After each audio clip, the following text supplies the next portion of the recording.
Assalamualaikum warahmatullahi wabarakatuh.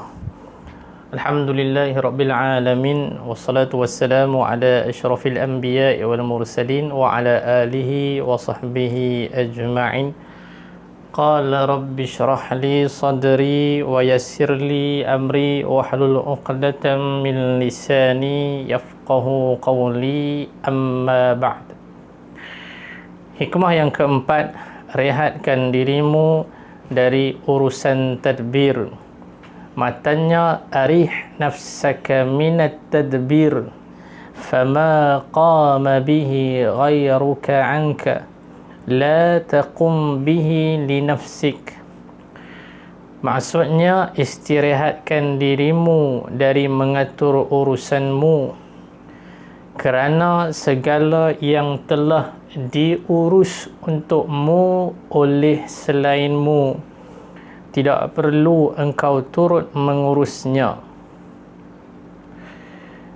Hikmah yang keempat ini lanjutan daripada hikmah yang ketiga, iaitu mengenai takdir. Apabila kita sudah memahami berkenaan dengan takdir, maka hikmah yang keempat, dia berpesan kepada kita, rehatkan dirimu dari urusan tadbir. Maksud dia, tak usah duk fikir sangatlah apa yang telah diatur oleh Allah. Kita sudah usaha, kita dah ikhtiar, tak dapat apa yang kita nak. Soal hikmah itu perkara gaib, akal tidak dapat mencapainya. Maka balik kepada iman, iaitu meyakini janji Allah Subhanahu wa ta'ala. Ada beberapa poin penting dalam hikmah ini. Poin yang pertama, definisi tadbir. Seseorang itu menentukan sesuatu ke atas dirinya hal-hal berdasarkan kehendak syahwat semata-mata.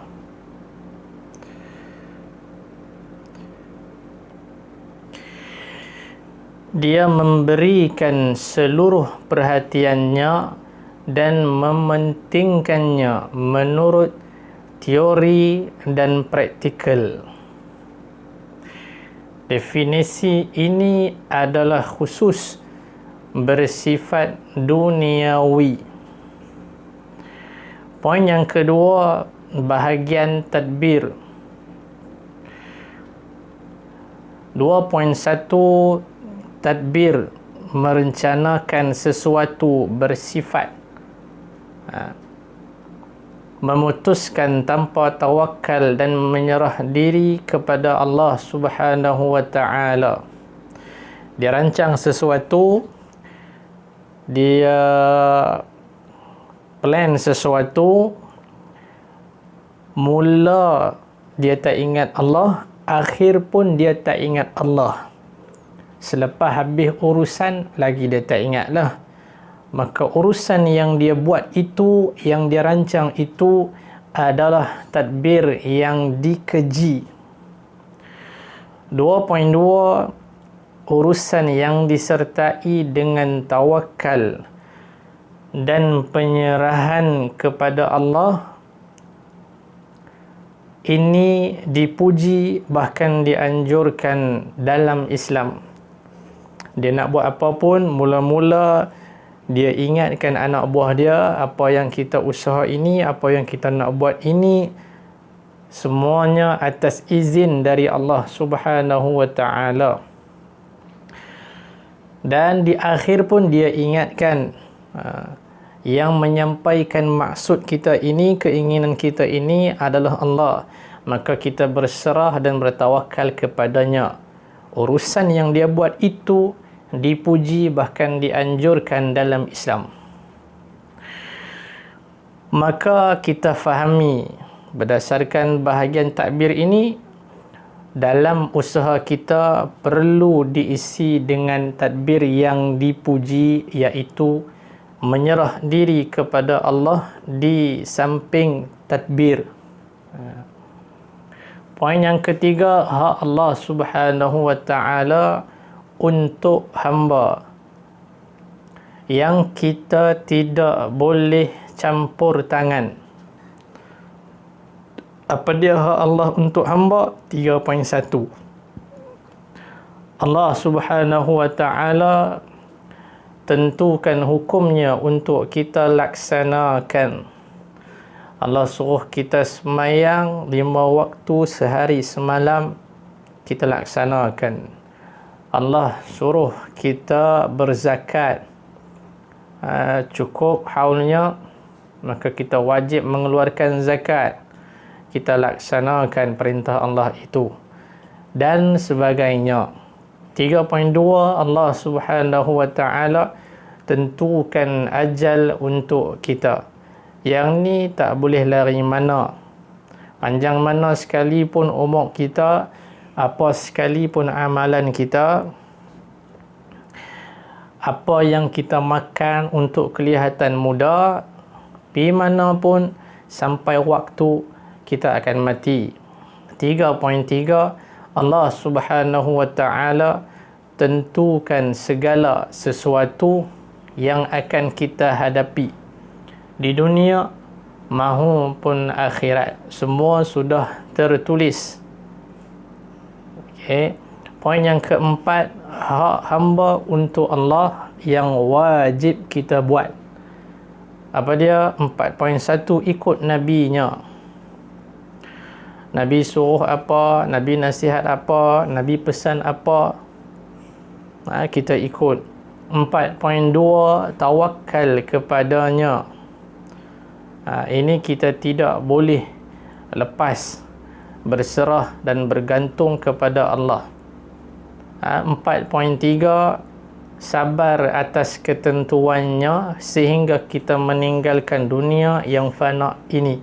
Termasuklah sabar dalam melakukan ibadat. Kadang-kadang kita berat nak semayang, kadang-kadang kita berat nak mengaji, kadang-kadang kita berat nak belajar ilmu-ilmu agama Allah. Sabar dan terus mujahadah serta istiqamah dalam melakukan perkara kebaikan ini.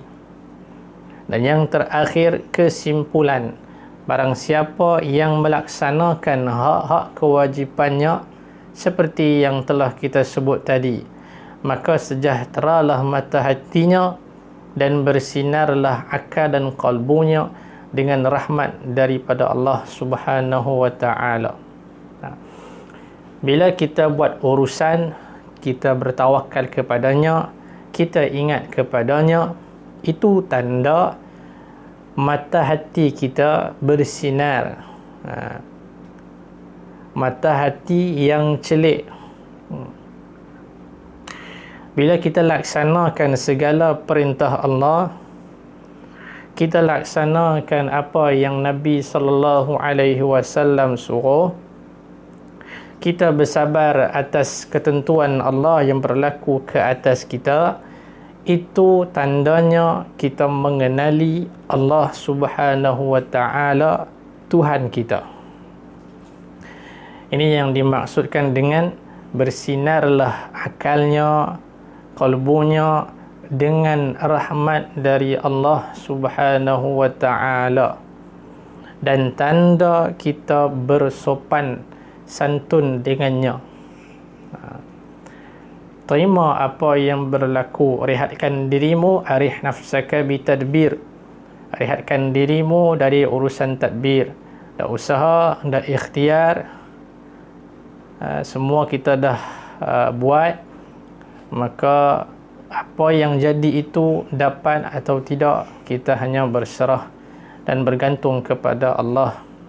Kalau dapat, di akhir urusan itu Allah yang menyempurnakan hajat kita, menyampaikan maksud kita, maka wajib kita mengucapkan Alhamdulillah.